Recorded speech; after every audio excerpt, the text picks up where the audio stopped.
Hi, I'm Dwayne Brown. Tonight on KPBS Evening Edition, we're learning more about the suspected gunman in Monday's deadly shooting at a Navy yard, what the Pentagon is doing to make sure military bases are protected. I'm Peggy Pico. California is poised to be the 10th state to allow people living in the country illegally to get driver's license. Why some immigrant advocates are wary of the change. But first, thousands of San Diegans brace themselves for heading back to the streets after the city discovers there's not enough money to fund homeless shelters year-round. Other options and what you can do to help coming up.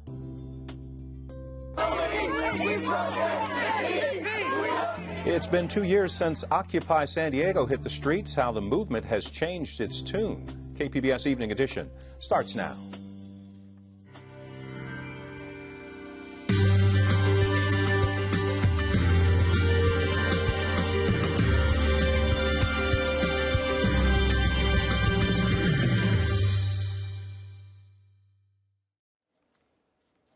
Hi, good evening. Thanks for joining us.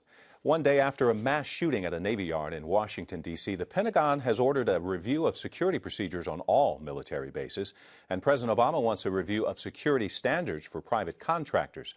Now, the gunman in Washington was a contractor who had a secret-level security clearance, despite undergoing treatment for mental problems in recent weeks.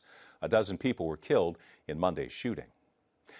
In San Diego, the city council chambers is packed with business folks and neighbors.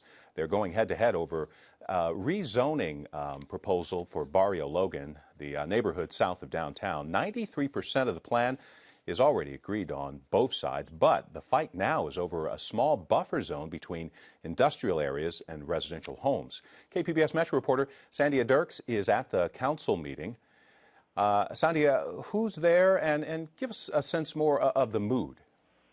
Well, it's a very tense and very packed room. There were 160 public speakers signed up to comment, and they had to use the overflow room. This public comment started at 2 p.m. this afternoon. It is still going on and expected to keep going on. There are people from the ports who are there dressed in neon yellow T-shirts, and they're afraid they're going to lose their jobs if the alternative that the environmental activists and residents want go through. And then you have some of the residents, environmental activists, who are afraid for the health of some of the residents of Barrio Logan. So it's personal. It's health. It's jobs. People are on very divided sides of this, but they care a heck of a lot. Yeah, hundreds of speakers still trying to get their point across right now. What are some of the main sticking points of this? Well, what we're talking about is a very small area. It's just a few square blocks, but it's either going to be zoned as potentially residential, or it's going to be zoned as more commercial, and that's really what is kind of driving the debate right now. So how that area will be zoned is what everyone is talking about, and we'll have to wait and see. But, there's not a lot of bending room on what actually just makes up a few blocks. And, of course, you'll stay on top of this story for us. KPBS Metro reporter Sandia Dirks. City Council unanimously approved a housing project near San Diego's border with Santee. The Castle Rock housing development in the East County will be built near State Route 52 and Mass Boulevard. It includes 430 units, a public park and trails, and could eventually be annexed into Santee. Now, Friday is the deadline for potential candidates for San Diego mayor to file their papers. So far, candidates have raised $160,000 from contributors. Now, a new rule requires candidates report contributions of $1,000 or more from any donor within 24 hours. Our media partner, iNewsSource, is following the money in the mayor's race. The money tracker will be updated every day to show who is pulling in the biggest cash donations. You can follow the money at kpbs.org/follow. San Diego Housing Commission says there's not enough money to keep 2 homeless shelters open year-round, despite promises from the city's disgraced former mayor. Peggy Pico finds out how much money is needed and what happens next. About 3,000 people in San Diego and 10,000 countywide are homeless. Former Mayor Bob Filner promised to tackle that problem by budgeting millions to keep the city's only two shelters, Veterans Village and the Alpha Project, open year-round. But it turns out there's not enough money in the budget to keep the city's shelters open past April. Here with the details are San Diego Housing Commission President Rick Gentry and Bob McElroy, President of the Alpha Project. Welcome. Thank you. Rick, what did Bob Filner miss when he was calculating the cost of keeping these two shelters open year-round? Well, my understanding is the mayor's office took a number based on a conversation internally, projected that number annually, and then put the number in the budget. The Housing Commission... Which was about how much? It was a number... how much short, I should say? It was a number initially we figured was about $800,000 short. The Housing Commission saw the number, and we went before the City Council during the budget hearing in June and indicated it just simply wasn't enough money and that we would need to check into that and get back to them.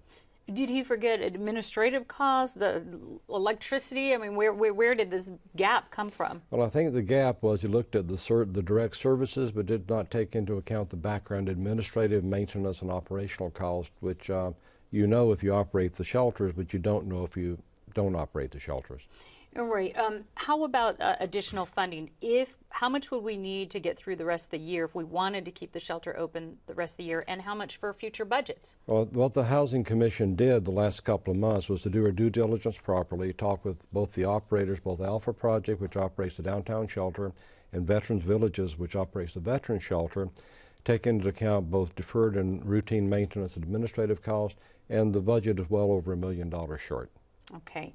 And we need $1 million every year to do this. Well, additional to what's already been budgeted. And what we indicated to the City Council in late June was that we'd come up with this gap in financing and let the council know. And then the council indicated back to us they would look into either supplementing or we would need to operate the shelter less than the full year. Well, let's talk about the impact of this. Bob, the Alpha Project, a lot of people know that from the winter shelter, the tent down in Barrio Logan. Remind us of the original purpose and how many people here in San Diego that this operation serves. Well, Alpha Project has 14 programs in 7 different cities, from Chula Vista to Oakland. We've got 600 units of family housing. We've got 200 units of seniors housing. 200 units downtown mental health housing, the largest state licensed drug and alcohol treatment facility in the county in Vista. So we have facilities all over the place. Most people see us, though, because every year for 15 or 20 years, there was always a controversy on where to site the City of San Diego's winter shelter program. And how many beds there? We've got 225 at any given time. Why do you think the shelter needs to be open year-round? Why would you like to see it open? Well, I personally, because it's the right thing to do, and we see people there getting well every single day. Especially, it's the only shelter for women. There's 65 women there every day. We network with the San Diego Police Department. It's the only place that their hot team can bring people. And we see the benefit to not only to the homeless but to the community. I mean, just imagine, these people's primary care physician is the emergency room at $700 to $2,000 a visit. When we're inside the shelter, we have medical clinics that are there, family health centers in St. Vincent de Paul. We have case managers there. It's a safe, nurturing environment where people can actually detox from the streets. Women can feel safe for many the first time in their lives and start the transition process to long-term supportive housing. It's sort of a launching pad. It costs far more to do nothing than it does to do something. If we can't find $1 million, it's going to cost the taxpayers 10 times that amount with people being back on the street. Let me ask you this: how can people here in San Diego help right now, assuming that no money is going to come in before April? What can citizens do? Well, I mean, there's people in this town with walk-around money. We put in $400,000. Alpha Project does to run the winter shelter just in the Christmas span of 4 months, and we're willing to put in money too. We obviously can't run the whole operation by ourselves, and VVSD does the same thing. All of us as providers put our own money involved. But I think we need to get the community involved in, even if you don't have a burden for the homeless, they're not relevant to you, they still affect you. The reason why you have more parks, libraries, cops, are because over $200 million a year in indirect costs are spent chasing around 1,000 people downtown that are sick. Okay, and let me end on this, Rick. What other options are the city looking at to fund this program? As we can see, it seems pretty integral into a whole lot of other programs. I think it's important to note that the term homeless is an umbrella term that covers a lot of iterations and a lot of different causes. It's an end result. And there's a need for a lot of different approaches to deal with it. The Housing Commission is already putting several $1 million into homeless activities, mainly by utilizing our voucher program to help people. And the ultimate answer is that there's a great need for more permanent housing for these folks. All right, you two seem in agreement for that. Thank you so much for this update. Thanks, Peg. Thank you. The Census Bureau's annual poverty report didn't change much last year, with more than 46 million people across the country struggling to make ends meet. The news comes on the second anniversary of the Occupy Wall Street movement. Newly minted U.S. citizens are pouring out of San Diego's community concourse downtown and taking pictures with a guy dressed like Uncle Sam in red, white, and blue. Many were encouraged to register to vote with their party of choice. The loosely organized Occupy movement tried to register folks here a couple of years ago, but with little success. We are here in the Civic Center Plaza area. 2 years ago, this place was filled with tents from the Occupy San Diego movement. Today, not a tent in sight. I would say the tactics have changed. We got tired of fighting the police state because that wasn't what we came here for initially. Christy Paris helps organize media coverage for Occupy San Diego. Their first protest drew about 1,500 people, railing against what they claim are greedy corporations and banks who have infiltrated our political system. The movement has now gone primarily online after support and donations dried up. We made our point known by making that presence. That was a really important part of Occupy. But Occupy Point, 2.0 is about the next step, which is the actual physical going out and doing stuff and getting involved in our communities. The local movement hasn't been silenced. Last week, they organized 4 rallies to protest U.S. military action in Syria. And this evening, Occupy San Diego is holding a rally and march downtown to commemorate the second anniversary. Researchers involved in President Obama's BRAIN initiative are beginning to sketch out more specific goals. KPBS science reporter David Wagner joins us from the News Center to explain some of those goals. So, David, what's the latest update on the BRAIN initiative? Yesterday, a committee of leading neuroscientists, including a few prominent San Diego researchers, they came out with a report. And in that report, they recommend how exactly federal dollars should be spent next year on the BRAIN initiative. And they say it's still too early to map out all the billions of neurons in the brain. Before we get there, scientists will have to zoom in and try to understand how about 1 million neurons work together in circuits. These circuits seem to be involved in producing our thoughts, behaviors, perceptions, all the other mysterious things that our brains are capable of. But currently, there just isn't a great way to study those neural circuits. The BRAIN initiative hopes to fix that in its first year. And how have scientists responded to these targeted goals? Yeah, the reaction has been mixed. There was a lot of fanfare when President Obama first announced this initiative back in April. He even claimed that the project could one day cure brain diseases like Alzheimer's. But we're seeing now in these new goals a much more limited scope. Some scientists are happy to see more realistic goals, but others think the BRAIN initiative has just promised too much. We're still in the very early days in this project, so if any major discoveries or new technologies are going to come out of it, we're going to have to wait a while. KPBS science reporter David Wagner.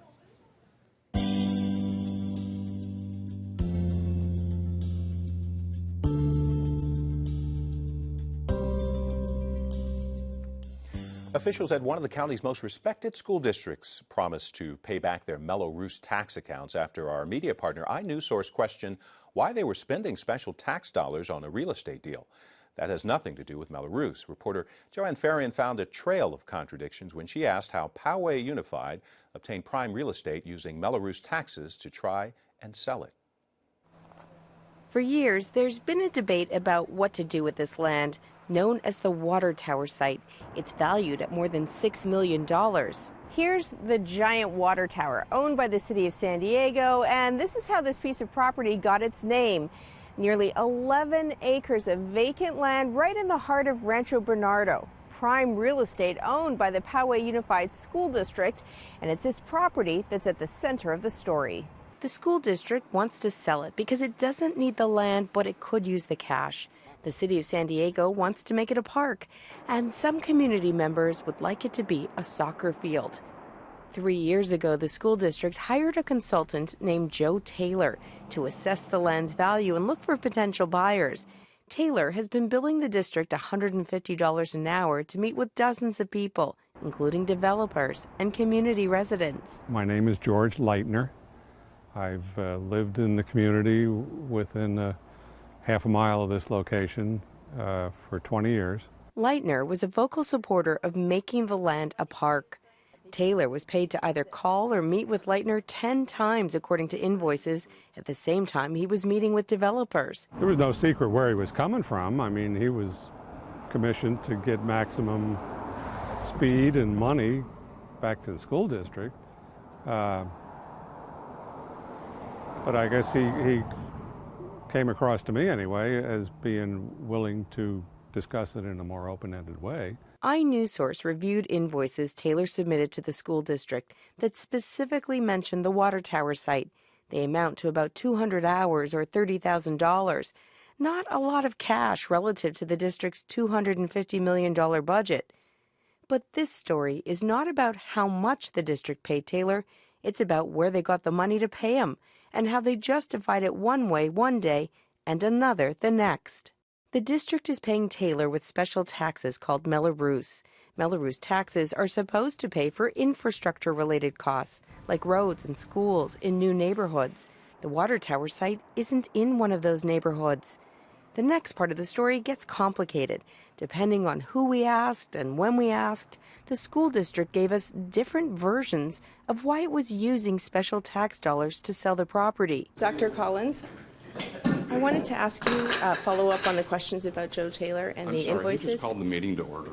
Superintendent John Collins told us the district paid the Mello-Roos accounts back every year from the operating budget. And so at the end of the year, we always clear the books. But when we asked for those financial records, the answer we got from the district, they don't have any. The vice president of the school board told us Collins got it wrong. All of the properties that Joe Taylor is looking at are Mello-Roos or Mello-Roos associated properties. And so in that context, it's appropriate for us to use Mello-Roos dollars for his work. But Gutchow got it wrong too. According to the district's own legal documents, the water tower site has no connection to a Mello-Roos tax district. Trustee Gutchow says the Mello-Roos accounts will eventually be paid back when the water tower property is sold. Last month, our investigation into Mello-Roos taxes highlighted the lack of state oversight into the funds and the complexity of the system, one which makes transparency difficult. Poway School Trustee Kimberly Beatty, who was elected to the board a year ago, is the only board member to publicly challenge Mello-Roos spending. We showed her Joe Taylor's invoices. She says taxpayers have a legal right to know how their money is being spent and whether it's being borrowed for other uses. If you have special tax collections, special property tax collections, which is what the CFD money is, it has to be used for a specific purpose. I'm stubborn enough to still hold out the first thing we tried for. George Leitner, the man who wanted the land to become a park, he says he's pretty sure he won't get his way. He believes it's more likely some compromise between housing and parkland will win out. A compromise, he says, Joe Taylor, the real estate consultant, helped to broker. For KPBS, I'm iNewsSource reporter Joanne Ferrian. You may have heard the state legislature recently approved a measure to grant driver's licenses to about 2 million people living in the country illegally, but Peggy Pico explains why some immigrant advocates aren't happy about it. People living in California illegally have been barred from getting a driver's license here since 1993. That's about to change with the state's legislature approval of AB 60 and Governor Brown's promise to sign it into law. San Diego Assemblymember Lorena Gonzalez and Andrea Guerrero, Executive Director for Alliance San Diego, join me for a closer look at this bill's implications. Welcome. Thank you. Lorena, once Governor Brown signs AB 60, which he has promised to do, into law, how would it logistically work here? Well, we will return to the days before 1993, when anyone can go in, as long as they have some form of identification to prove who they are, can go into the DMV and get a license. Now, if they don't have a Social Security number, they will not be able to get a license. It'll be very minutely different. Basically, instead of the DL before your number, it'll say DP, a driving privilege. And on the back, it'll clarify that it's just for driving. And that DP, that difference, instead of DL, what is the purpose behind that? That is in order to conform, at least the governor's position was, he wanted to ensure that we're conforming with the Federal Real ID Act that was passed in 2005. Of course, after 9/11, there were a lot of bills put forward to control, I guess, how states issued licenses and IDs. So the governor said he wouldn't sign it unless that provision was adhered to. And so at the last minute, we gave in to do it. Well, and that DP is actually identifies the holder of that license as somebody who's in this state illegally? It identifies them as somebody who cannot get a driver's license. Instead, they have a driver's privilege. Privilege. Andrea, I know immigrants and some groups, I know of some that have been pushing for driver's license privileges for quite some time. How come there's groups right now not happy with this? Well, we and many other groups are interested in driver's licenses for all drivers on the road. We want drivers to be trained, we want them to know the rules of the road, and we want them to have insurance. What we are concerned about is that they have a marked license. Driving has nothing to do with immigration status, and until 20 years ago, we didn't bother to conflate the two. Now we have. Immigration has politicized driver's licenses, we've marked licenses, and we feel that that is not consistent with our shared values of dignity and respect in this country. And Lorena, let's build on this a little bit. The bill prohibits housing and employment discrimination for people using this license. How would that be enforced? Well, you know, that's going to be the question, right? I guess if somebody's discriminated upon, they could take it to court. It's not a perfect bill. I think we all recognize that. And we've been fighting for driver's licenses for 17 years. And it was a heartbreaking decision to make to not have the perfect license. However, I think that in the balance of things, when we started hearing from people who they just want to be able to drive, to get their kids to school, to go to work, to continue to not have to worry about their car being impounded, about, you know, having to pay fees and fines for driving without a license. 1 in 8 Californians right now are unlicensed. And they're driving, they're still driving. And you need it to be insured. And to be insured, absolutely. And that's what we want people to be able to be as law-abiding as possible. Now, the provisions to protect them from discrimination, I would like them to be stronger. And that's something I think we're going to work on together to see if there's more we can do. Well, Andrea, at this point, with these provisions in place, would you recommend that people not get this license? That's an individual choice. People need to weigh how important it is for them to have that license to be on the road. What we hope people do is understand that the license does not protect them against immigration enforcement, that the protections in the bill do not govern the actions of federal immigration agents. And if somebody who sees your license decides that they, rightly or wrongly, want to call Border Patrol, there's nothing that would prohibit Border Patrol from coming to detain you and deport you. And so we want the community to exercise caution and understand that if they do get a license, that they only use it for driving and insurance, and they are very cautious about showing it to anyone else, because in order to get that license, they have to attest to the fact that they are unauthorized immigrants in this country. So no showing it at bars, use a different form of ID for work, for whatever else they need. Okay. That's right. Lorena, just on the logistics once again, how long, once the governor signs this bill, how long before people can apply to do the license, and how do they do it? Well, some of that's going to have to be worked out. Obviously, we hope this will go into effect January 1st. There's 1.4 million Californians that this could affect, and so there's going to be obviously a need to ramp up some of our DMV staff and make sure that people are in place to do it. So early next year, we'll see how this works out. Unless, of course, we can have some sort of federal relief and some sort of federal immigration reform. Because when it comes down to it, this is about really saying we've had enough with Congress not acting. We've got to start putting some protections in place. But Congress needs to do their job and pass federal immigration reform. Okay, whole other interview. We're going to have to end it there. Assemblymember Lorena Gonzalez and Alliance San Diego's Andrea Guerrero, thank you so much. Thank you. I'm Judy Woodruff on the next News Hour. How climate change is altering shipping routes in the Arctic. That's Tuesday on the PBS NewsHour.